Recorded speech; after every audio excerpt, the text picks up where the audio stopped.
I could not resist. This is part of this is your entertainment for staying till 2:30 listening to our program. And as Ken mentioned, we really do appreciate you staying this long. We know it's been a long convention and a long conference. And I'm actually planning on most of the people watching it via webcast, but Ken tells me he doubts that will happen also. So we'll just, for your benefit, I thought I'd play that music. I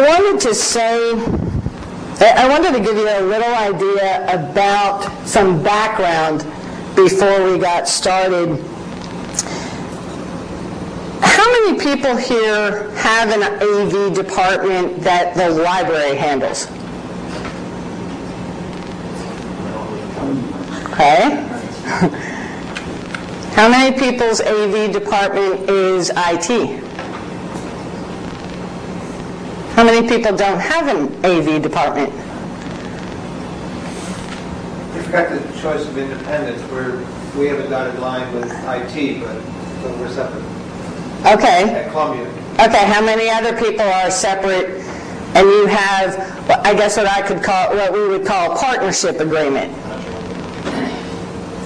I want to work there. No, I'm teasing. Here's what happened at Vanderbilt, and one of the reasons why I volunteered to talk about this is because I'm living it, and it's very new to us, and I thought it would be a good idea to bring out some of these issues and see whether or not there's other people out there facing the same thing.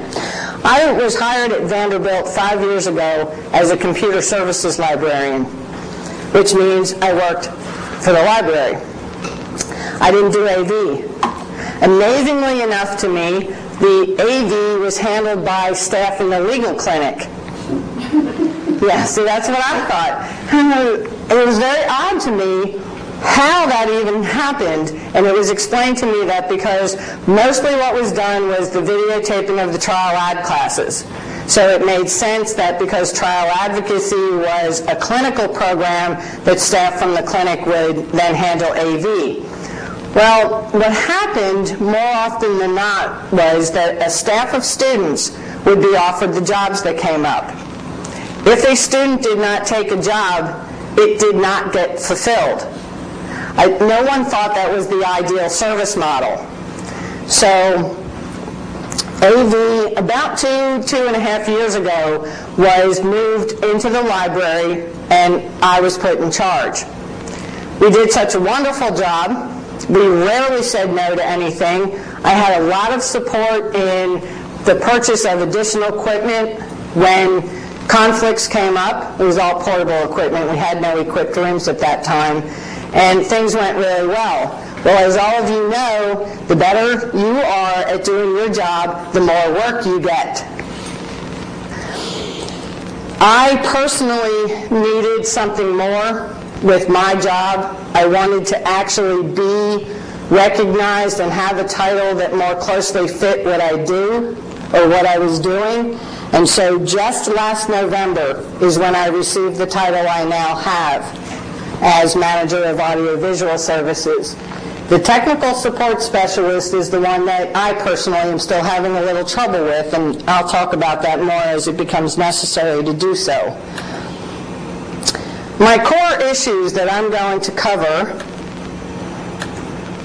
what is AV? And by that I mean, what does it mean to actually do AV? When you tell people that you do AV, what is it that you actually do? Who provides the services? And where does AV live in the overall structure? That's not just within an IT department, but the overall structure of the law school and or the university. At the most, well, I sort of divided the services, or what it means to do AV, into basic, advanced, and other. I don't know how many people have a job description that says, and other duties as assigned, because no one else will do them. So I personally find that some things are put in the AV department simply because no one else wants to do them. Here's a good example. A portable podium. I'm sorry, I think that's a piece of furniture, so it should go to the facilities department. No, it has a sound system on it with a microphone that has to be plugged in and turned on, so they say it's an AV department responsibility. We fight that. That's an ongoing battle. Or else they used to have the maintenance people do it, and then the maintenance people delivered it and plugged in the wrong speakers so many times that it blew too many amplifiers, so they gave it to the AV department because they knew they were going to put the wrong speakers in. Actually, we have portable amplifiers that we will use, that we do. But this one's built onto the podium. There's no way that you can screw it up and misplug anything because it's all, done for them. All they have to do is plug the unit into an electrical outlet on the wall and turn it on. Oops, I knew that was going to happen. So the argument is it belongs in the AV department. Well, the only problem I have with that is my AV department is a department of one. I have students at my disposal. We're now renting our building out to non-law people, non-Vanderbilt people, and when are their events? At night. They want to rent one of our lobby areas and use a portable podium because they want to make a speech. I have to be there for it. So I really would like to give it to the facilities department. I'm still working on that. Basic services, in my opinion, we're talking real basic. An overhead projector, flip chart, I have to provide those as part of AV. A data projector, that's between basic and advanced. Depends on your users. TV, VCR, cassette. When you do AV, do you have to know how to use the equipment, maintain the equipment, fix the equipment, or simply set it up and take it down? All of the above? Yeah, I'm hearing a lot of mm-hms for that. That happens quite a bit. I've learned more about being a sound technician than I ever thought I would. I have a law degree. I have an MLS. I don't have a sound technician degree. I never went to audio school. But by necessity, you learn what you have to perform the job that you've been asked to perform. In the advanced services, I think I would put videotaping. And I say that because it requires much more staffing on my part. I often cannot just simply set up a video camera and leave it unattended and have it videotape something itself. We do not have rooms with cameras in them, so it means portable equipment, which is extra staffing. So I put that more in the advanced. How many people here videotape everything in your school? By everything, I mean every class that's held, every special event, every guest speaker. Anybody? When you say, do they do it or do they have the capability? No, are you asked to do it? About 90% of the time. Really? 90% of the time he's asked to do his school. And which school is that, sir? Winnipeg University. I think I'm actually fortunate. I have faculty members. Okay, I have to be diplomatic. I have faculty members who do not wish to be videotaped on the risk that they will be taken out of context. Part of me says I don't blame them on that. The other reason is you sign up for my class, you come to class. I'm not going to let you watch the videotape later because you chose not to attend today. It's all right with me. I have less work to do. I have enough to do. I don't need to be doing classes on an everyday schedule. Are your AV people, and this is assuming obviously that you have AV people as in plural, roadies? I don't know how many times I've been asked to take my equipment off-site. I've said no, I don't want to go there. My AV people, and myself included, at the top of the list, are not a roadie. My equipment is not made to travel, otherwise it won't last as long. I am, however, asked to provide portable equipment within the building, and the building has now increased in size. I have equipped rooms that come with, unfortunately, an insufficient number of microphones, so I still have to use my portable equipment. I have a really nice 24-channel Mackie board. It was like Christmas in June, end of year money. But having to haul that someplace is not the ideal situation. Moving into the other services, distance learning, video conferencing, video editing. We don't have a video editing device. I have not offered that as a service. I don't know that I really want to start offering that as a service. But there are a lot of AV departments that do. I actually, in my own mind, think that AV/multimedia is not necessarily the same thing. We have smart podiums, and as opposed to dumb ones. I thought that was funny when they said that, but I can understand it's set up similar to this. We do have a control panel where you can turn the projector off and on, adjust the lighting, raise and lower the screen, raise and lower the shades, adjust the volume. But ours also raises and lowers itself for the short and tall people. So does that make it smarter than it? Let's not go there. Who provides the services? I think these are the highlights. I hope I've covered most of the more likely than not people to provide the services. We have a centralized unit, i.e. the university, and that university place can either have someone dedicated to the law school or not. We have local company, and I really do mean a local company like Joe Blow's AV service that you would have to always pay, or you bring it in-house. In my past life, I worked at a university that was state-funded. We had a university media center that handled all of the media requests for the entire university, including the law school. If the law school wanted to have its own equipment and put someone in charge of servicing the law school, fine. Then you went to the media department for things that you were not able to handle. I'm now at a university that also has what they call a learning resource center on campus, whose main charge is to service the liberal arts, the arts and sciences program.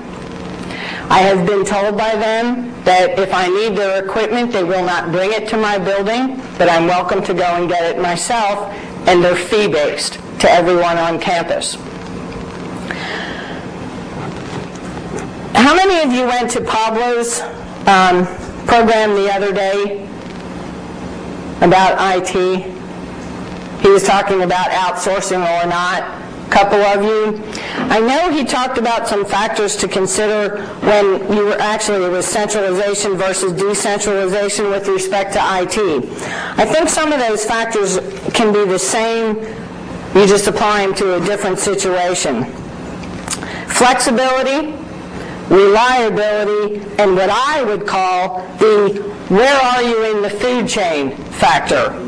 If you have a centralized unit, how important to them are your requests? Do they handle your request based on whether or not they have available staff, or do they handle your request and fulfill your request regardless? When your request is factored in among everyone else's, if it's important to you, does that necessarily mean that it's important to them? A lot of people will move from centralization down to in-house because the centralized department gave up on them, were not flexible, were unreliable, often disregarded their requests, and so cost-benefit analysis, or how do I make my people happy, I bring it all in-house. Is that necessarily the way to go? I can't say that. It's going to be different at every institution, and it's a decision you have to make for yourselves based on how good that service from the central unit is.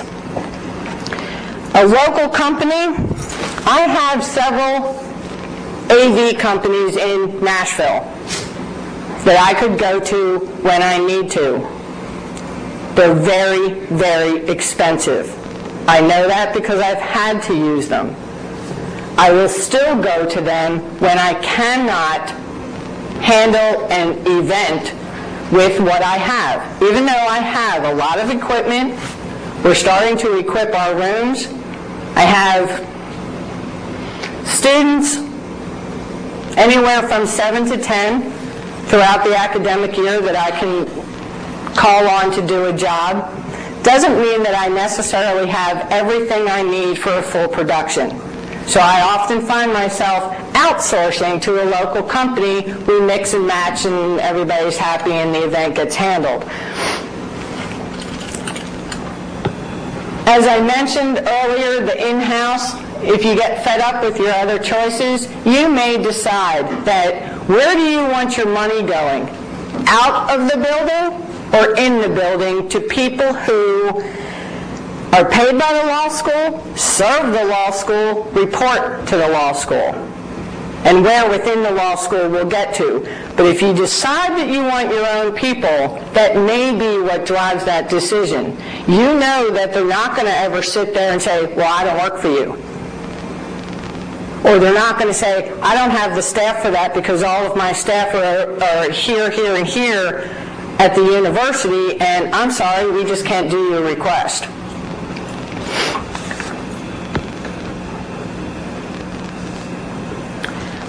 Also, when you come in-house, there's the question of whether or not the services are provided at a cost. And I'm not talking a cost to the law school because, of course, there's the salaries, the equipment, and all of that that comes with having an in-house department. I'm talking about that revenue generator machine. Are you using your AV department as a revenue generator for the school? As I mentioned earlier, we have a relatively new addition to our building. We start renting the rooms out. The room's equipped. Company X from in town rents the room and then decides they want to show PowerPoints at that meeting. Do we as a school allow them to bring in their own equipment and use it in our room? Or, as a condition of asking for a room that's equipped, they use our services because, one, we have them, and we charge a fee. Of course, the political side of that is who decides whether the fees are waived, who decides what the fees are. I'm currently working on a rather extensive fee schedule, in my opinion. I have university fee schedule, non-university fee schedule. I have fees for anything from renting a laser pointer on up to the fully equipped room. And I'm expected to then show that fee schedule to somebody, have it approved, and then, like I said, there's always the politics of when are the fees going to be waived and for whom. So, is this necessarily the better way to go in-house? If you want all the headaches, but your people are going to be happy, then yeah, but have a staff to do it.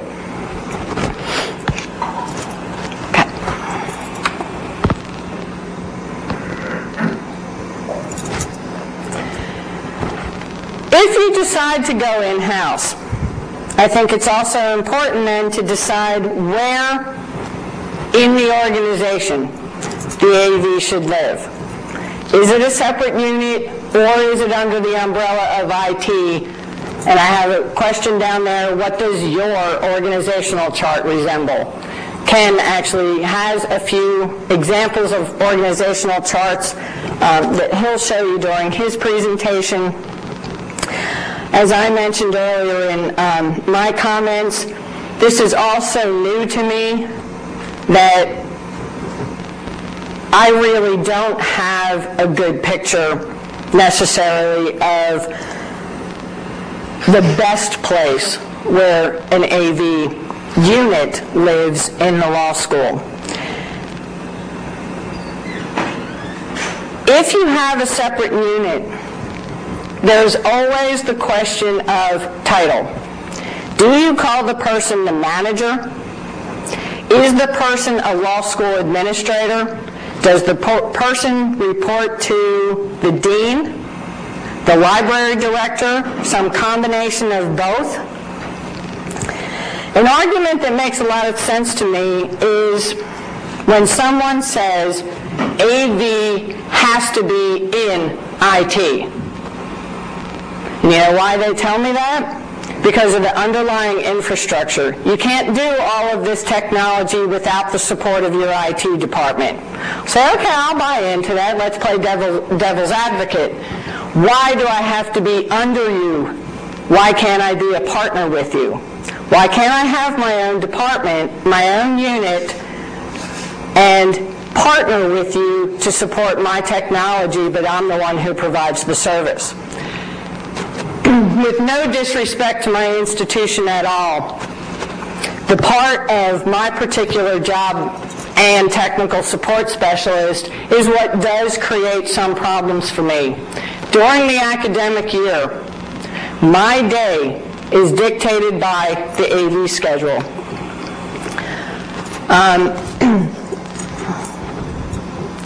Come on. There it goes. I think for the most part, there's a very good relationship that I have with my IT department. I actually hung out quite a bit with my former network administrator. I learned a lot about networks, much more than I ever knew by going to law school or library school. And I was more in the IT department than the library, in my own opinion.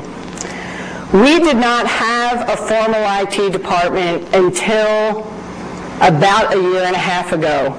We fought very hard to have the department fully recognized, officially recognized, and funded. A lot of that had to do with the title change and reorganization and shifting of responsibilities of the library director.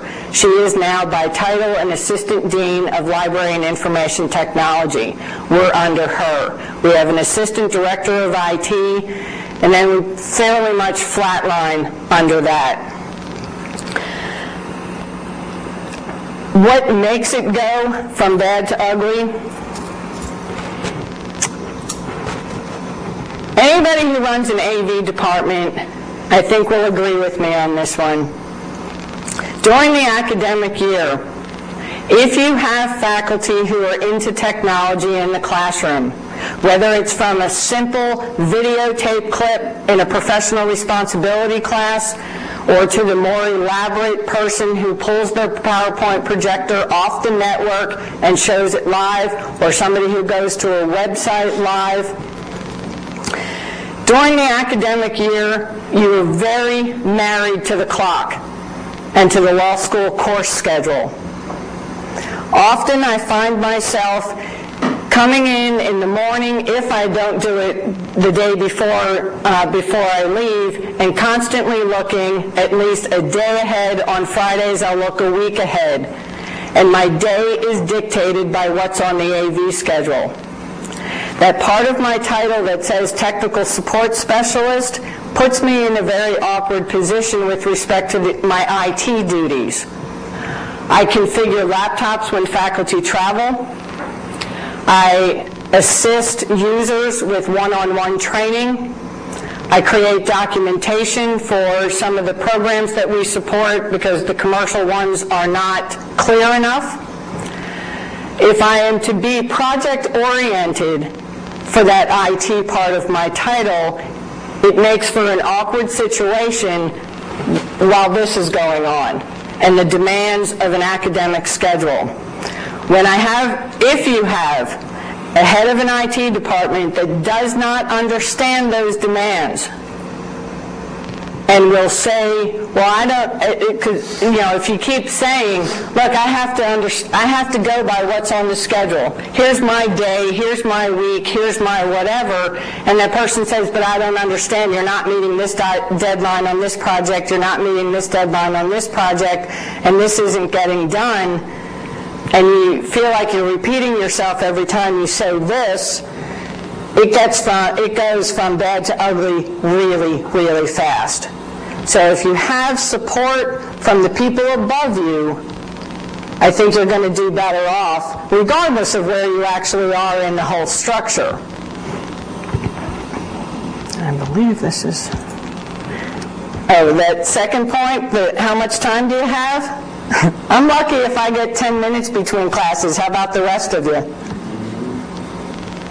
Okay? Sometimes for events like the really big ones where it's quite an elaborate setup and it's all portable equipment, I might get a half hour.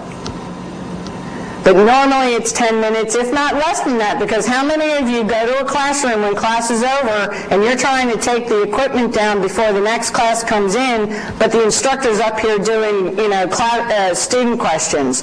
And so you have that, okay, do I interrupt or do I not interrupt? So it makes it extremely difficult, and then add to that if you have somebody who doesn't understand that. That's what I thought. Are there any questions before we turn it over to Ken?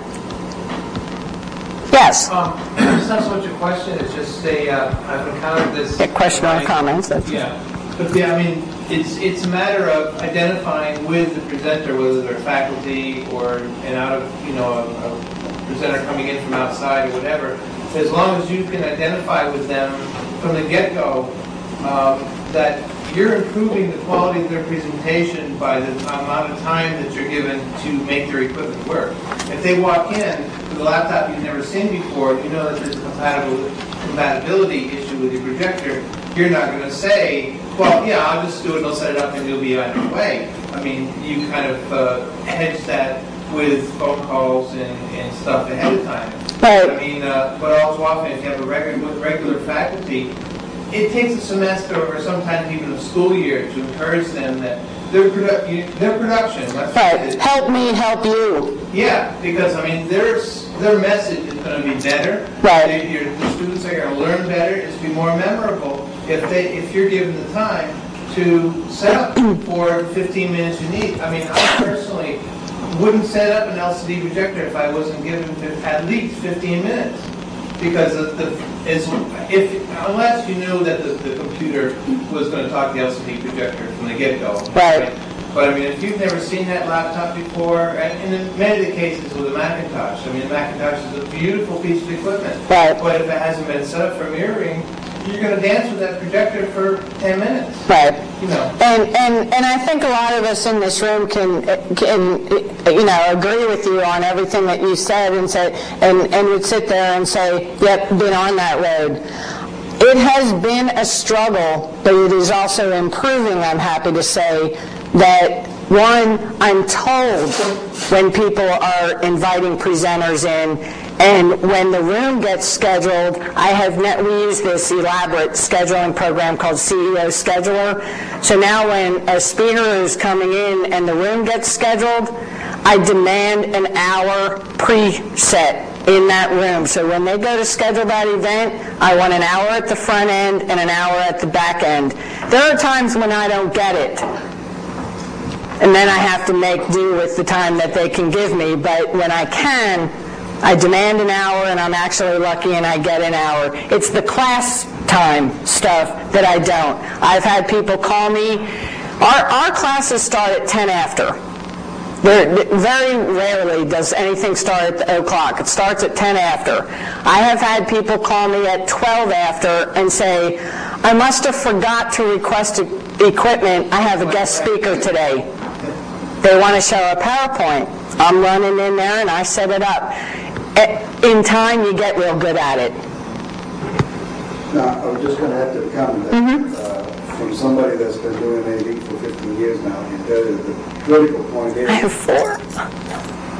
Screening. The questionnaire is the critical part of it. Right.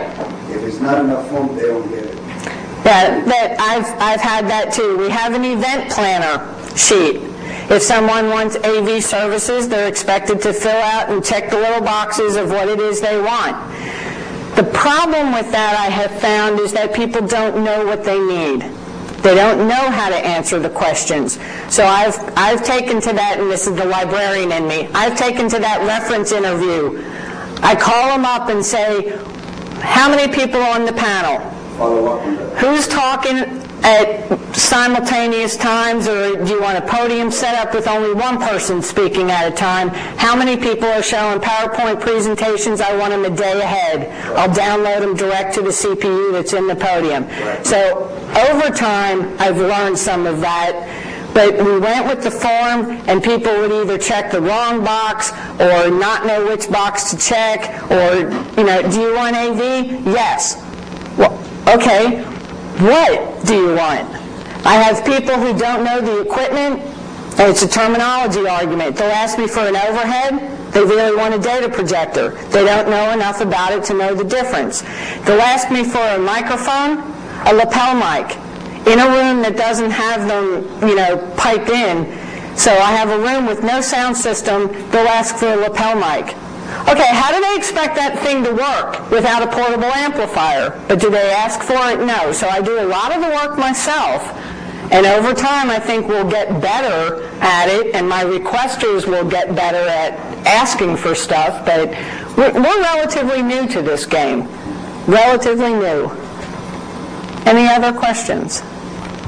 Okay.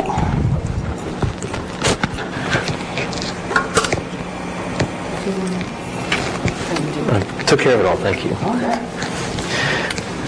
I'd like to just show you in my presentation just sort of an evolution of how we do things at Duke, and I certainly don't tell you that we have all the solutions. What we do have, though, is a model we're hoping will, and we pretty much believe will work right for us, just as about 8 years ago we developed a model for IT. Now we've got a model, we think, for educational technology. And rather than go in straight chronological order, I'm going to start where we are now, where we were before, and where we're going to. And as where we are now, I get to show you our puff piece. So give me 1 second, and I'll start that.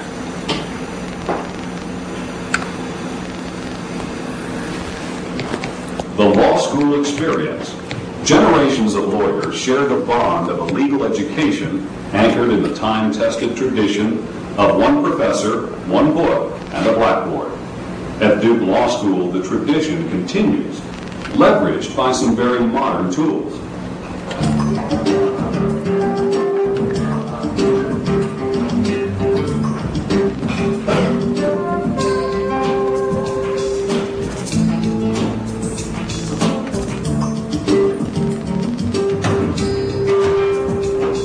Legal education, like the cutting edge of industry and commerce, is riding the wave of a digital multimedia revolution, and Duke Law School is leading the way. As everywhere, computers are at the heart of the revolution.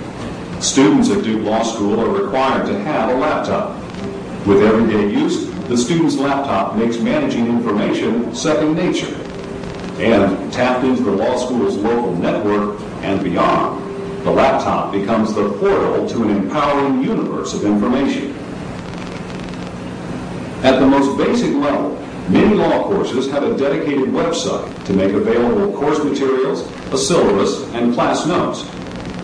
And beyond the Duke Law School intranet, the World Wide Web is an unprecedented resource that allows the student to see the law in ever-broadening terms. In addition to computer and internet technology, Duke Law School increasingly uses video for the medium's ability to convey both the subtle nuances of a hypothetical Am I rehired?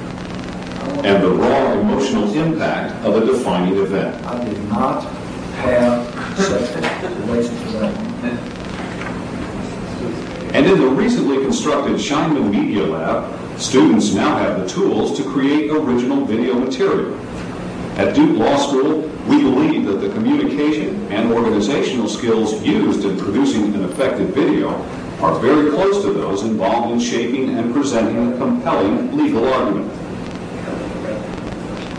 Okay, yeah, we can do that. But nowhere has information technology become a more dynamic force for modernizing the law school experience than in the classroom. In class, the web is a rich source of information and stimulation. Class viewing can fuel group discussions on the most current legal topics. Other questions? Video conferencing allows legal education at Duke to transcend the limitations of geography, exposing students to legal scholars from around the world. And conversely, Duke Law School can share its own top-flight conferences and events with web viewers far and wide. And in the most sophisticated seminar classrooms, smartboards let the professor take the presentation of visual material to the next level, engaging today's media-savvy students in a way the old model of instruction no longer can. These giant touchscreens allow the professor to display information from a variety of sources, including document projection, video cassette and DVD, distance video conferencing, and the Internet. Smartboards take full advantage of the web's powerful hyperlinks and embedded multimedia.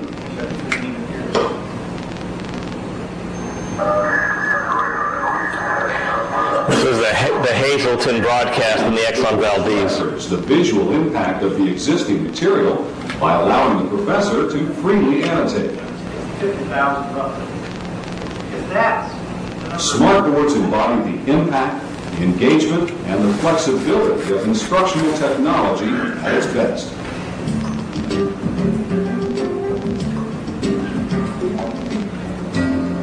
Duke Law School, leading legal education into the future.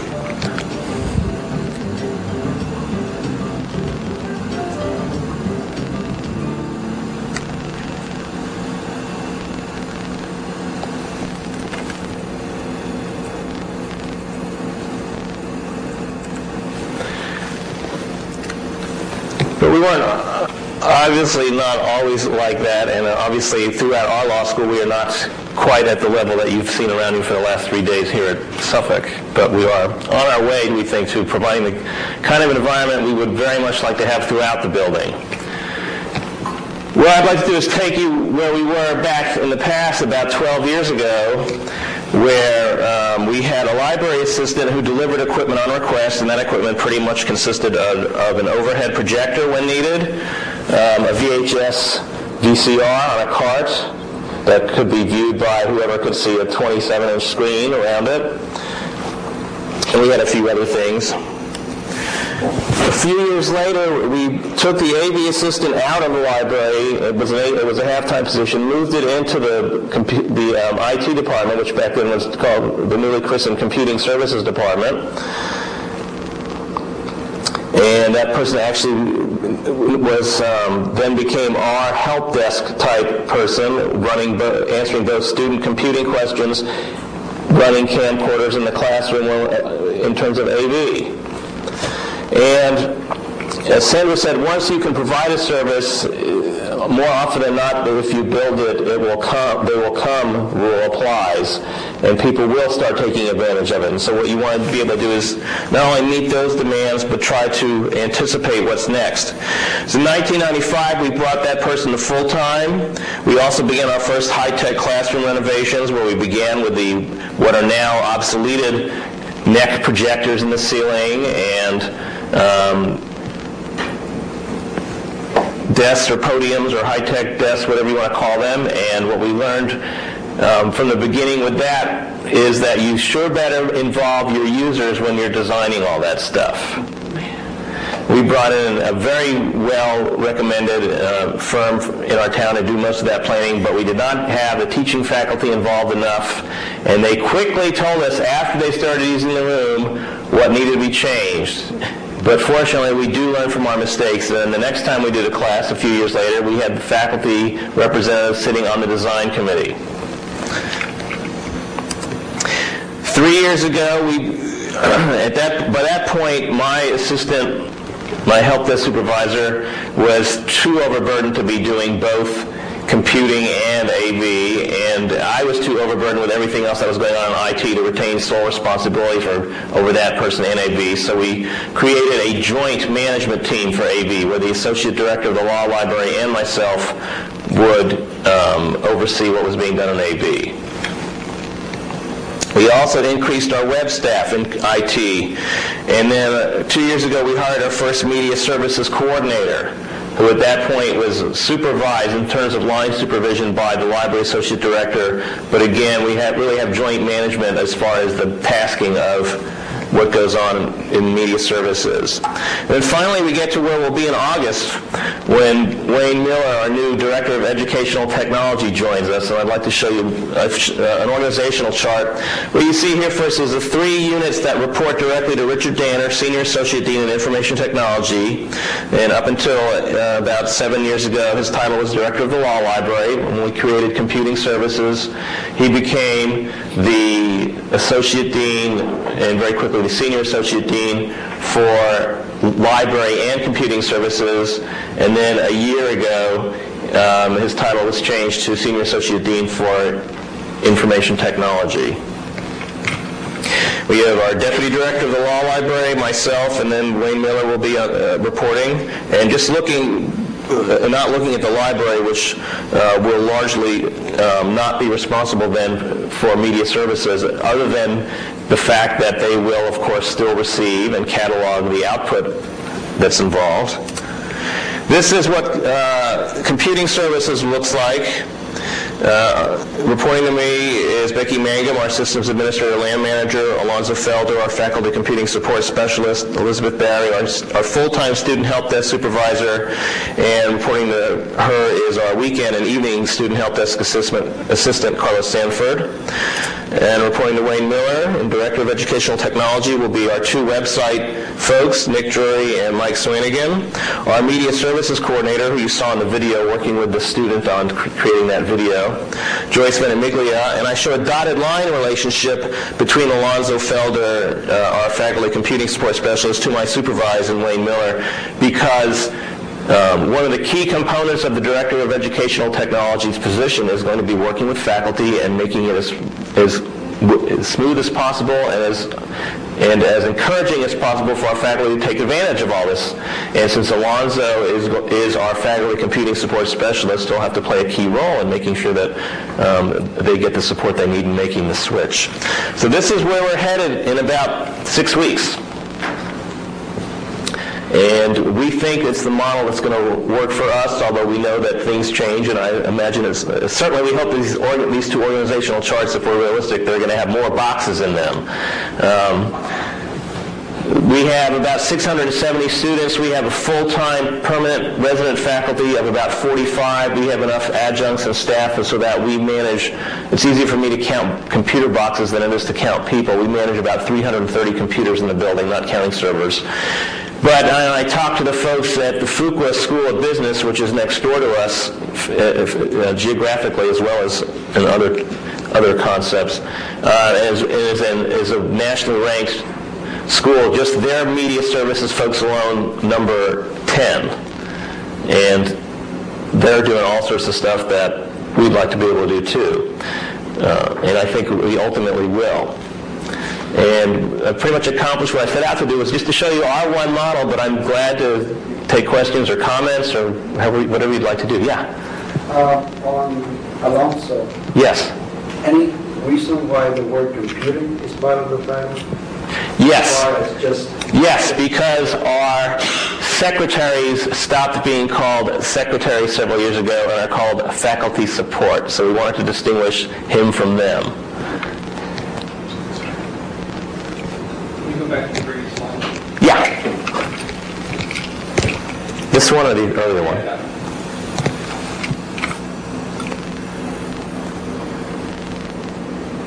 Now you have what you call their student help desk supervisor. Yes. What is there a distinction in the support path between? Yes. We have our student help desk is physically located in the library. And we believe that puts the student help desk in the closest proximity to where students are doing most of their work, although we know they can do work from anywhere. They're doing work from home, certainly, and they can do work from anywhere. But that's where they're still spending a lot of their time, and with our physical layout, it's certainly the best place for them to make a physical contact as opposed to a phone contact. There's more centralized handling. There's more shared handling of the phone contacts.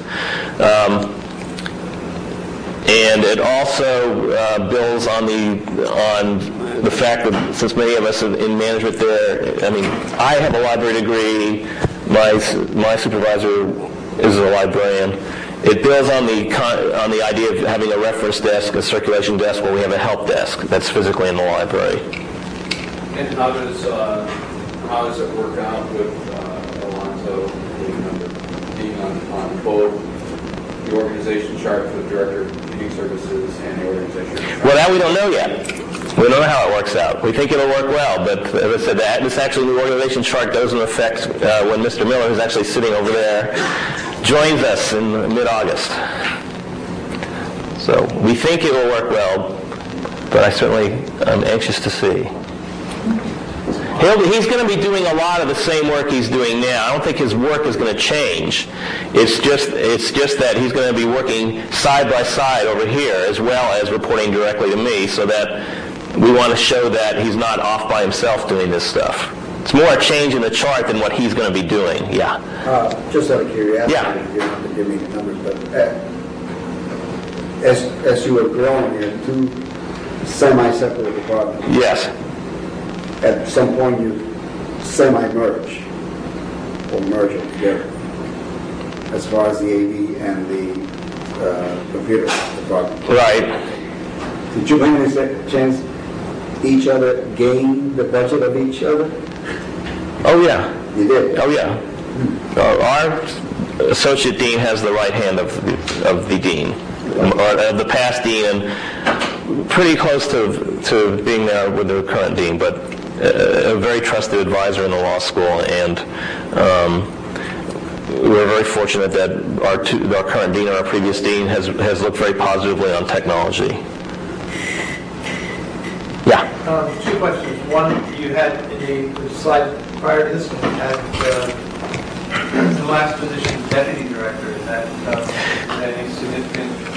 Yes, when Professor Danner became Senior Associate Dean for Information Technology a year ago, more of the day-to-day running of the library fell to Mr. Bernstein, so his title was changed from Associate Director to Deputy Director of the Law Library. So he's in effect running the library.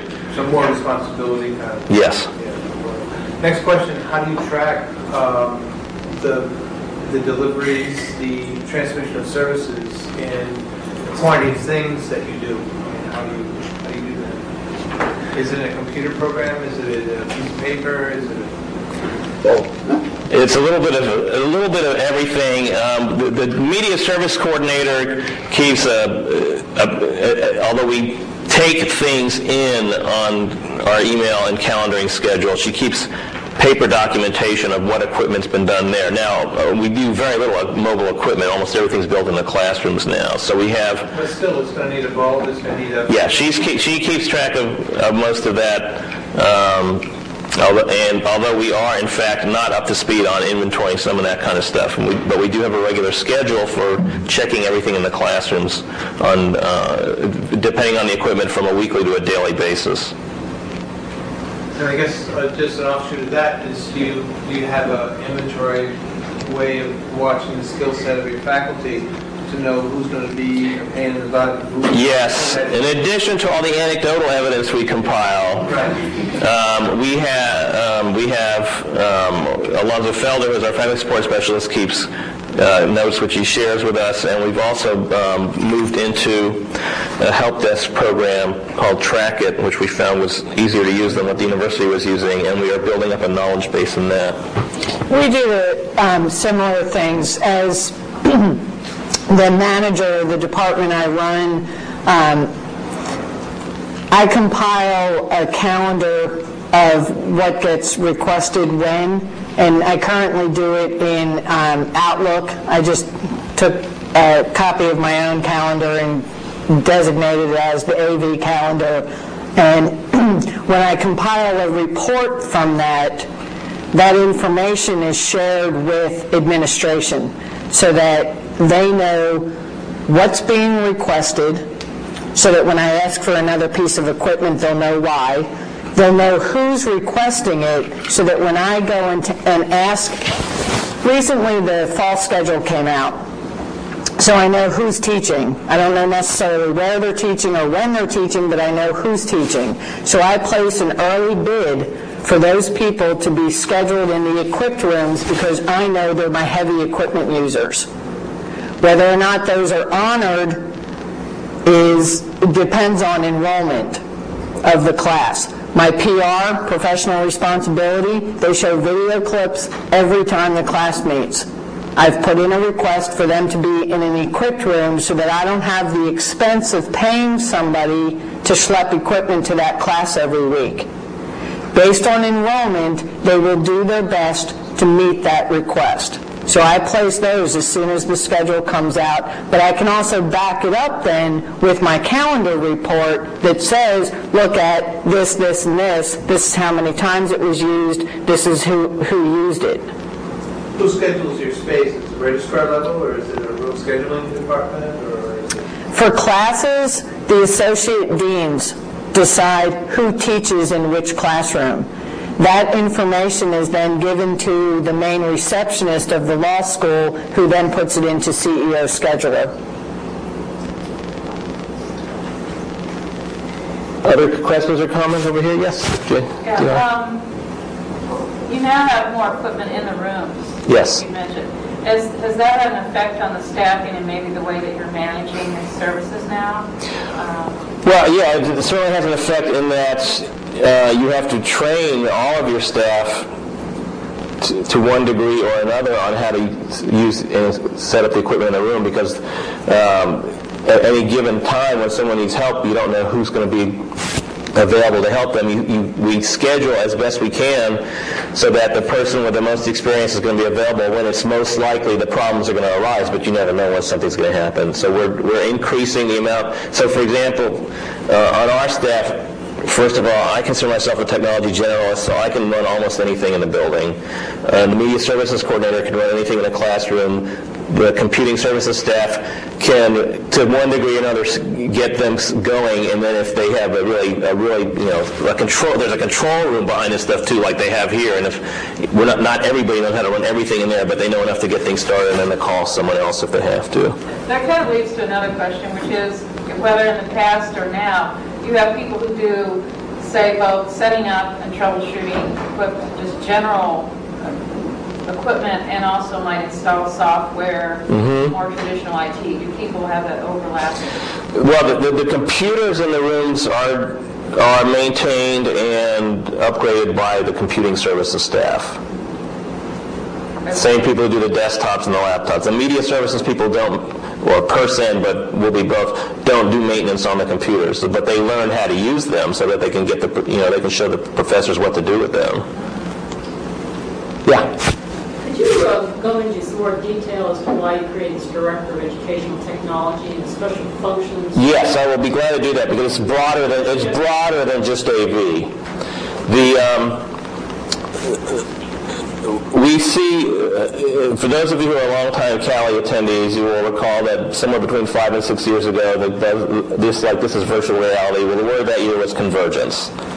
And like everything else that's been projected, it's just taking a few years longer for the buzzword to really come into play. And we see that, the web and ways of delivering either the web or video or anything else that has to do with educational technology is converging.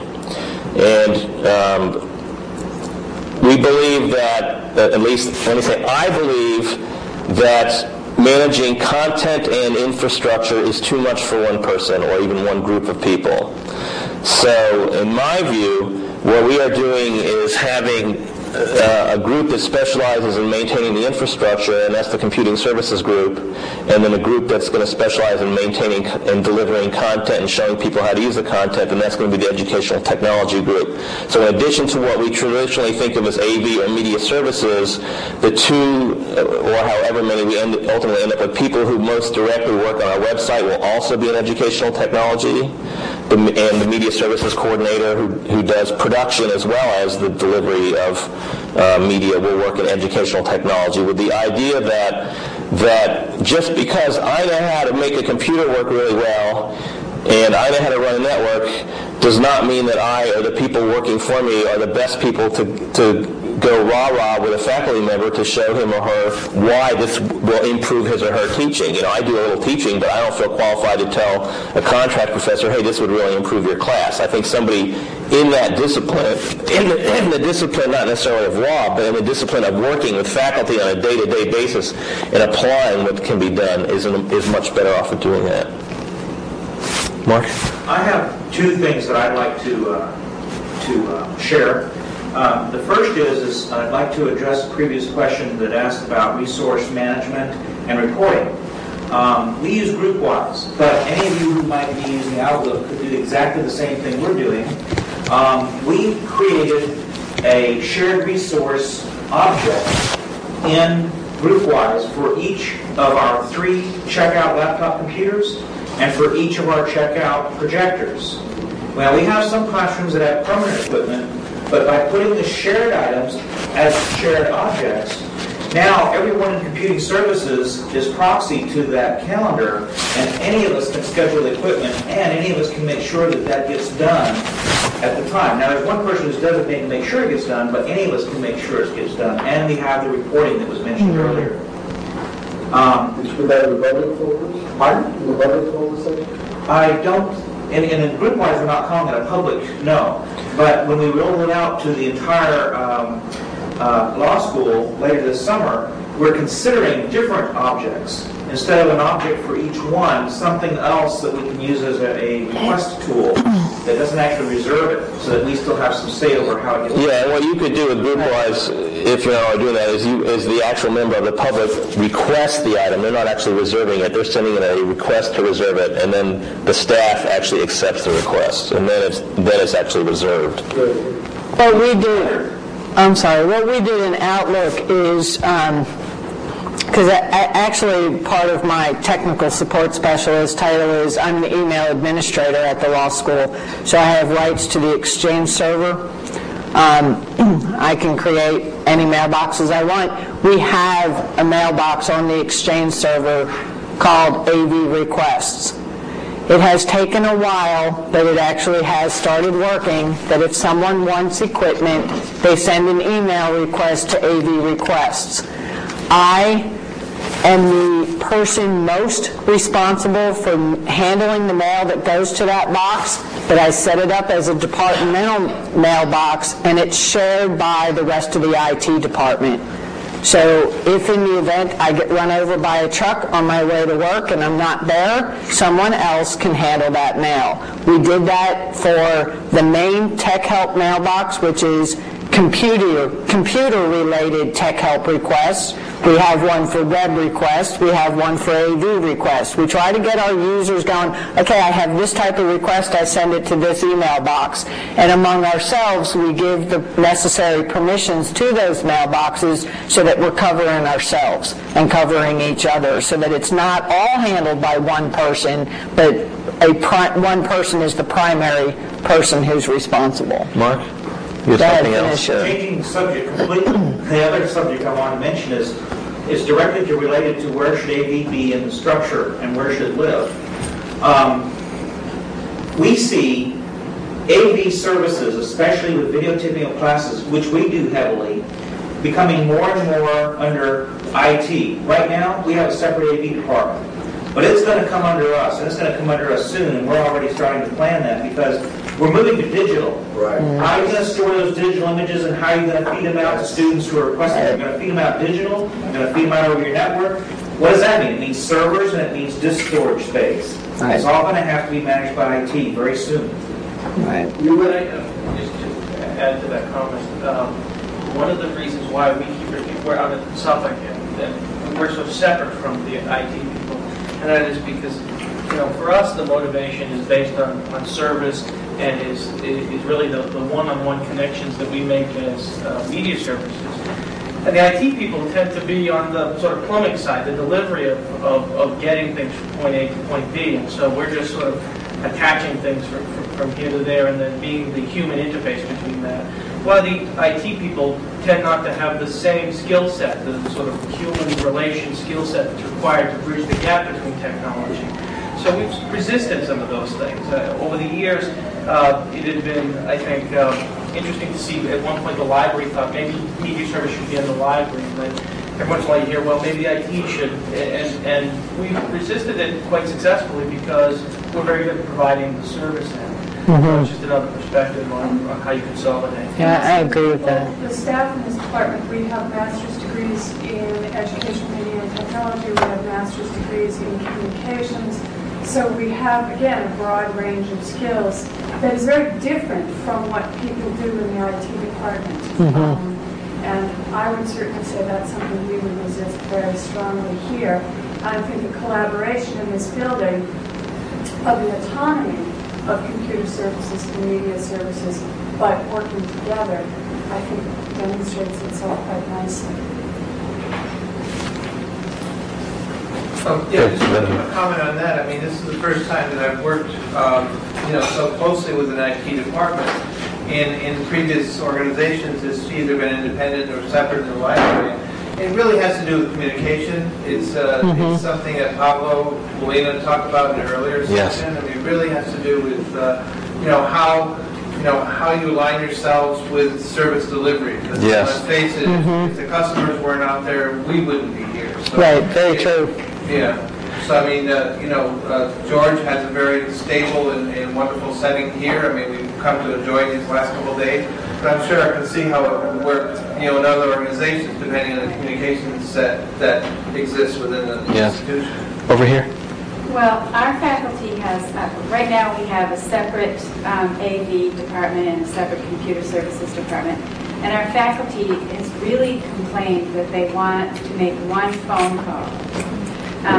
So do you have it set up that they can make one phone call and then it's referred to the people, or do they have to make two phone calls? They only have to make one phone call, but they have two phone numbers which we recommend they call depending upon what they need. If they need help in a classroom, they pick up a phone and dial a phone from a classroom and they get connected to media services because that's who's best equipped to help them. If they have a computing question in their office, and they're going to call computing services. If they're trying to think of something to plan on what I will be doing as opposed to needing help right then and there, then they're going to call the staff member who's best equipped to help them, or they're going to call computing services and we're going to refer it to the right person in media services. We have one. We had that argument from them all the time, who to call for help. They never knew who to call based on what problem it is that they were experiencing at any given time. And the fact that we have this argument going on as to whether or not a thing is computer related or AV related if it's an equipped classroom. They're standing at the podium with the CPU and they can't connect to the network. Do they call AV because they're in the equipped classroom, or do they call computer because they can't connect to the network? So we've given them one number to call. There's 6 of us in the department, 4 that are on the same floor. We're close enough, we get along well enough, which is an extremely good thing, that it's not, it's not out of the ordinary for somebody to say, hey, Sandy, this is yours. But we give them one, because the bottom line for us was make it easy for them. We don't want to give them a sheet of paper that says who to call for what and it has 10 different numbers on it. They're not happy with that, so we gave them one. Yeah, well, if they're in a classroom, they have a number to call that's on the phone in the classroom, and calling that number does the same thing that punching the button on this panel does. It rings the media services phone, and if that phone isn't answered in 4 rings, it rings the computing help desk phone. And if that phone isn't answered in 4 rings, it rings the backup computing services help desk phone. And if that doesn't work, it pages somebody. Yeah, they've given us cell phones. I was going to say, our button on the touch panel rings simultaneously in head-end and on the pager of the person who's on call. So that's really, you don't have to go to your second and third level, which is very helpful for us. Any other comments or questions? Thank you all for staying with us. We certainly appreciate it. You've been great.